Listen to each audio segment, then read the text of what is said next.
Hello freelancers, July na po. Pwede na tayo mag-file ng second quarter income tax return. Start of filing July 1, 2025 at ang deadline is on August 15, 2025. I will share a quick guide para magamit mo as a reference. My name is George. I'm a freelancer's tax advisor at GA Consulting. Since 2018, we are empowering online freelancers through simple and stress-free tax compliance. Let's start. Tatlong scenario po yung isi-share ko. Reminder lang po, para lang ito sa mga naka 8% income tax rate option. Scenario 2, for freelancer na more than 250,000 ang income with tax due. Scenario 2 ay para sa mga freelancer na BIR registered ng January 2025 and previous years. Pwede mo po itong gamitin.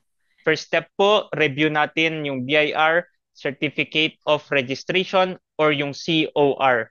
Nakalagay dito sa COR ko, sa tax types po, dito natin makikita kung ano ba yung kailangan kong i-file or i-comply kay BIR. Para sa mga freelancer na naka 8% income tax rate option, income tax return lang po yan. Dalawa po yan, isang quarterly, saka isang annual. So ito po yung kailangan kong i-comply ngayon, second quarter. Nakalagay on or before August 15. Second, dito po tayo, ito sa income summary ko, how much ba ang income ko for the second quarter? Ano po ba ang second quarter? Month of April, May, and June.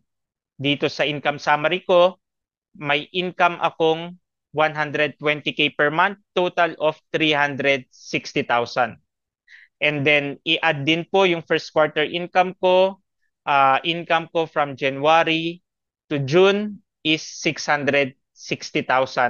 Lagpas na po siya sa 250,000. Kaya, meron na po itong tax. Dito, nakalagay na rin, taxable income 410,000. May tax due po akong 32,800. Pero ibabawas din po natin yung binayaran ko previous quarter. So ang previous quarter is first quarter, nagbayad po ako ng 4,000. Mamaya ipapakita ko yung actual example. And then meron pong tax payable na 28,800. So i-file na po natin sa EBIR. So ito po, EBIR. Sa profile, since nakapag-file na ako ng first quarter, ilagay lang po natin yung TIN natin. Click natin, dalawang tab, mag-auto fill out na ang profile natin dahil nakasave na po yan sa ating EBIR software. And then dito po tayo sa list of BIR forms. Hanapin po natin yung 1701Q version 2018. Very important, version 2018 po ang pinaka-updated na quarterly ITR. Click natin yan, click fill up, and then click OK. Start na po tayo. Number 1 for the year 2025. Number 2, second quarter ang fina-file ko. Number 3, no 40. Number 5, automatic yung TIN. Number 6, automatic po yung RDO code. Number 7 is professional ang taxpayer type. Number 8, alphanumeric tax code is 017. Income from profession, 8% income tax rate. Number 9, automatic po yung name. 10, address automatic. 10A, zip code automatic. 11, date of birth, manual po siya nilalagay. Email address, automatic. Number 13, citizenship, manual po nilalagay. 14, leave as blank. 15, tick no. 16, automatic na po si 8%. Nakabase po yan kung ano yung pinili natin dito sa number 8, alphanumeric tax code. Part 2, background information on spouse. Kahit married po tayo, leave as blank lang po ito. And then scroll down, click validate. Pag lumabas po, validation successful, ibig sabihin na fill out ko na lahat ng required information sa page 1. Click OK, click edit, punta po tayo sa page 2, click next. Dito po tayo sa schedule 2 for 8% income tax rate. 47A, income ko po for the second quarter. Balik tayo sa income summary ko. Second quarter income is 360,000. Yan po ang ilalagay natin kay 47A. 360,000. 48,049 automatic. 50 total taxable income previous quarter. Ang fina-file ko po ngayon ay second quarter ITR ko. Ang previous quarter ITR ko ay first quarter ITR. So kailangan daw natin yung number 51. So ito po ang aking first quarter ITR. So ito po siya, ayan, first quarter ITR. Dito siya sa page 2, number 51, cumulative taxable income is 300,000. Siya po yung ilalagay ko dito sa 50A. 51A cumulative taxable income for the second quarter is 660,000. 52A, very important po, manual nilalagay ang ating non-taxable income na 250,000. And then number 53, automatic po, taxable income is 410,000. 54 tax due is 32,800. Dito po tayo sa Schedule 3, tax credits or payments.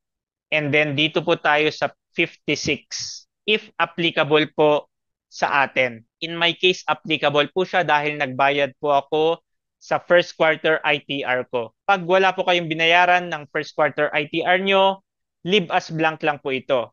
So in my case, balik tayo sa first quarter ITR ko, nagbayad po ako ng 4,000.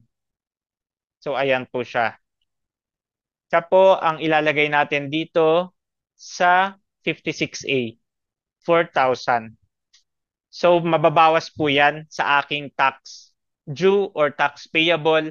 Kaya ang tax payable ko ay 28,800 for my second quarter ITR. And then click natin yung validate, validation successful, and that's it. Tapos na po tayo. Balik tayo sa page 1. Ayan, nakalagay amount payable or tax payable ko 28,800. I-file ko na po siya online, click submit final copy, click OK, and then mag-agree po tayo sa terms of service agreement. Hindi ko na po siya gagawin dahil for example purposes lang po ito. Take note lang guys, in my case po lagi nagfe-failed yung unang submission ko. Your tax return was not submitted. Ang gagawin lang po natin is i-resend lang po natin hanggang mabasa po natin yung submit successful. And then hintayin na lang po natin sa email natin yung BIR email confirmation. Tapos pwede na po tayong mag-proceed sa tax payment. That's it. Ipapakita ko po yung final output. Ito po yung final output. Page 1, yung ITR. And then page 2. Then ito po yung page 3. Yung tax return receipt confirmation. Hintayin po muna natin to. Pag na-receive na natin siya, pwede na natin siyang bayaran. So pwede po online, we recommend Maya. Ganito po, ito po yung example niya. 28,800, may 20 pesos po na convenience fee si Maya. So ito po, gayahin nyo na lang. Ang mag-iiba lang dito, syempre yung amount ng tax due nyo. And then yung RDO code, magkakaiba po tayo ng RDO code. At saka yung email address. Branch code, most of the time 50 naman po yan. Form type code, 1701Q. Form series, pareho po yan. Tax type, IT meaning income tax. And then yung return period, June 30, 2025. Triple check lang po natin bago natin i-proceed to final payment. So that's it. Tapos na po tayo sa second scenario. That's it guys. I hope makatulong itong guide sa pag-file nyo ng second quarter income tax return for the year 2025. Next filing po is the third quarter ITR. So sa October pa po yun. More power sa freelancing business nyo, more clients to come. Stay safe.